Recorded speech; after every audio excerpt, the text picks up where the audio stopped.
Hi hello welcome back to our channel. ఈరోజు అయితే ఈ వీడియోకి అలాగే నా ఆడియోకి అస్సలు సంబంధం ఉండదండి. ఏదో ఒక క్లిప్స్ పెట్టేసేసి వీడియో అయితే నార్మల్గా ఉంటుంది, ఆడియో అయితే చాలా ఇన్ఫర్మేషన్గా అయితే ఉంటుంది. ఒకసారి చూడండి. మీలో ఎవరైనా టెంపుల్కి వెళ్ళినప్పుడు కొబ్బరికాయ కొట్టేసి అండ్ కొబ్బరికాయ మురిగిపోయిందని చాలామంది బాధపడుతూనే ఉంటారు కదా. నేను కూడా చాలా బాధపడుతున్నాను. నా లైఫ్లో కొబ్బరికాయ మురిగిపోవడం అనేది ఒకసారి రెండు సార్లు కాదండి, 4-5 సార్లు జరిగింది. బట్ నేను ఎలా దాన్ని ఫేస్ చేసేసాను, అలాగే దాని నుంచి ఎలా బయటకు వచ్చానో కూడా చెప్తాను.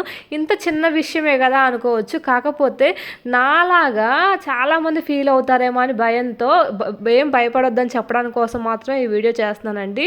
ఫస్ట్ టైం నాకు మ్యారేజ్ అయిన ఒక 5 మంత్స్కో 6 మంత్స్కో శ్రీశైలం వెళ్ళామండి. శ్రీశైలం వెళ్ళేసి మంచిగా దర్శనం చేసుకున్నాం. నా కోరిక ప్రకారమే నేనే శ్రీశైలం వెళ్దాం అని చెప్పేసి తీసుకెళ్ళాను మా హస్బెండ్ని. ఫ్యామిలీ మొత్తం వెళ్ళేసి అక్కడికి వెళ్ళేసి కొబ్బరికాయ కొడితే కొబ్బరికాయ అయితే మురిగిపోయింది. ఆ ట్రిప్ నేను ఎంత ఎంజాయ్ చేద్దాం అనుకున్నానంటే, ఫస్ట్ టైం వెళ్ళాము టెంపుల్ ఫ్యామిలీ మెంబర్స్ అందరూ చాలా బాగా హ్యాపీగా ఎంజాయ్ చేద్దాం అనుకుంటే కొబ్బరికాయ మురిగిపోయింది. అసలు కొబ్బరికాయ మురిగిపోయిందని ఇంకా నా మనసులో లేదు. నేను చాలా బాధపడ్డాను, ఏడ్చాను ఎవరికి తెలియకుండా. వాళ్ళందరూ వాళ్ళ ఇంట్లో వాళ్ళందరూ ఏం కాదు అంటున్నా కానీ బట్ నేను ఫీల్ అవుతూనే ఉన్నాను. అండ్ నేను ఇంకా మళ్ళీ రిటర్న్ ఇంటికి వచ్చాక కూడా ఒక 3-4 డేస్ అలాగే ఫీల్ అవుతూనే ఉన్నాను.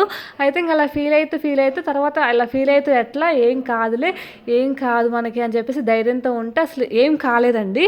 నెక్స్ట్ టైం మళ్ళీ మేము మా ఊరు దగ్గరే అమ్మవారి తల్లి టెంపుల్ ఉంటే అక్కడ కూడా వెళ్ళాము. అక్కడ కూడా సేమ్ అలాగే కొబ్బరికాయ మురిగిపోయిందండి. అసలు ఇంకా ఎందుకు ఇలా మురిగిపోతుంది, నేను అనుకున్న కోరికలు తీరవా లేదంటే ఏమైనా ప్రాబ్లం అవుతుందా అని చెప్పేసి చాలా చాలా ఫీల్ అయ్యాను.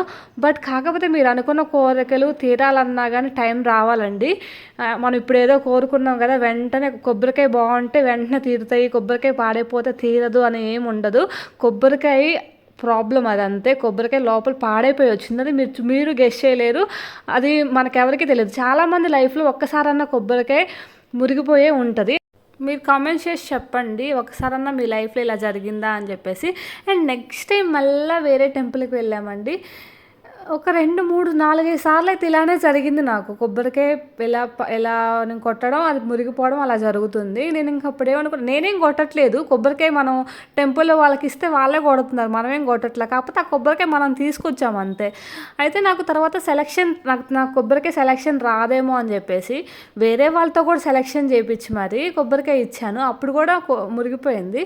నాకు ఇప్పుడు అర్థమైపోయింది, ఇంకా అసలు నేను లైఫ్లో ఎప్పుడు కొబ్బరికాయ కొట్టను. ప్రతిసారి నేను టెంపుల్కి ప్రశాంతత కోసం వస్తుంటే మళ్ళీ ఇది మురిగిపోతే మళ్ళీ నేను డిసప్పాయింట్ అయ్యి ఇంకా టెంపుల్కి వచ్చి ఏం సుఖము, అసలు కొబ్బరికాయ కొట్టకుండా దేవుడి దగ్గరికి వెళ్ళి దండం పెట్టుకొని రావచ్చు కదా అని చెప్పేసి చాలా డేస్ అయితే కొబ్బరికాయ కొట్టకుండా ఓన్లీ దేవుడి దగ్గరికి వెళ్ళేసి దండం పెట్టేసుకొని వచ్చాను.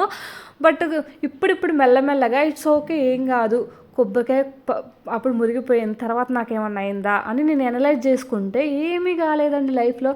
కాకపోతే కానీ మనం టెంపుల్కి వెళ్ళినప్పుడు ఏదో ఒక కోరిక కోరుకోవడానికే వెళ్తాం కాబట్టి ఏదన్నా కోరుకున్నప్పుడు ఇలా జరిగితే మనం చాలా డిసప్పాయింట్ అవుతాం. కానీ టైం వస్తే ఏదైనా ఎప్పుడైనా అవ్వచ్చండి, మనం గెస్ చేయలేము. మనము టైం కోసం వెయిట్ చేయడమే అంతే. ఇలాంటి చిన్న చిన్న మనసు ప్రశాంతంగా ఉండే, టెంపుల్కి వెళ్తే మనసు ప్రశాంతంగా ఉండే థింగ్స్ కూడా మనం కొబ్బరికాయ మురిగిపోయిందని చెప్పేసి ఆ 2 days 3 days నేనైతే ఏడ్చాను కూడా. అలా ఏడ్చాక నాకు తర్వాత అర్థమైంది, ఇప్పుడు అర్థమవుతుంది అసలు అంతలా ఎందుకు ఏడ్చాను నేను. ఇట్స్ ఓకే కదా, మురిగిపోయింది కదా, ఎందుకు ఫీల్ అయ్యాను.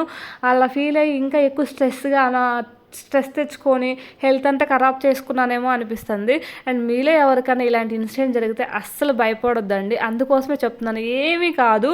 ఈవెన్ నేను ఇవన్నీ ఎవరో ఒకరు చెప్తా ఉంటారు, ఇలా మురిగిపోతే బాగోదు, ఏమైనా జరుగుతుంది. కొంతమంది ఏమో మురిగిపోతే చాలా మంచిది చెప్తారు. అసలు మంచిది అన్నా నమ్మొద్దు, చెడు అన్నా కానీ నమ్మొద్దండి. ప్రశాంతంగా ఉండండి. మురిగిపోయింది ఓకే, కాయ బాగాలేదు, లైట్ తీసేసుకుందాం, ఓకే. ఒక 10 సార్లు మురిగిపోయింది, ఏం కాదు. ప్రశాంతంగా ఉండండి. ఫస్ట్ వెళ్ళేసి టెంపుల్కి వెళ్ళేసి మనం కూర్చొని దండం పెట్టుకొని వచ్చేసేయండి. మీకు అంతగా భయం వేస్తే. నేనైతే అప్పట్లో అలాగే చేశాను. బట్ ఇప్పుడైతే స్ట్రాంగ్గా మురిగిపోయినా కానీ ఎవరిదైనా మురిగిపోయినా వాళ్ళు ఫీల్ అవుతుందో నేను చెప్తున్నాను ఏం కాదు అని చెప్పేసి. ఎందుకంటే నేను చాలా ఎక్కువ ఫీల్ అయ్యాను, నేను ఇంట్లో ఎవరికి చెప్పేదాన్ని కూడా ఇది చెప్పే అంత పెద్ద విషయం కాదు. అండ్ అలాగే చెప్పకుండా అయితే ఉండలేము. బాధపడకుండా అయితే ఉండలేము. అలా బాధపడుతూ చాలా స్ట్రగుల్ అయ్యాను. చాలా మెంటల్ స్ట్రెస్ అయితే వచ్చింది. ఈ చిన్నదానికి మెంటల్ స్ట్రెస్ ఏంది అన్నీ అనుకోవచ్చు. కాకపోతే ఆ ఫేజ్ ఎవరన్నా ఫేస్ చేసినోళ్ళకే తెలుస్తది. నేనైతే అలానే చాలా సార్లు జరిగింది కాబట్టి బాగా ఫీల్ అయ్యాను. కానీ ఫైనల్‌గా తెలుసుకుందేంటంటే దానివల్ల ఏమీ కాదు. 100 సార్లు చెప్పమన్నా చెప్తానండి. ఏమీ కాదు. అందుకోసమైతే మీరు అస్సలు భయపడొద్దు. హ్యాపీగా వెళ్ళి ఏమన్నా ఇలాంటివి జరిగినా గానీ ఇట్స్ ఓకే అని చెప్పేసి లైట్ తీసేసుకోండి. దాని గురించి అస్సలు థింక్ చేయొద్దు.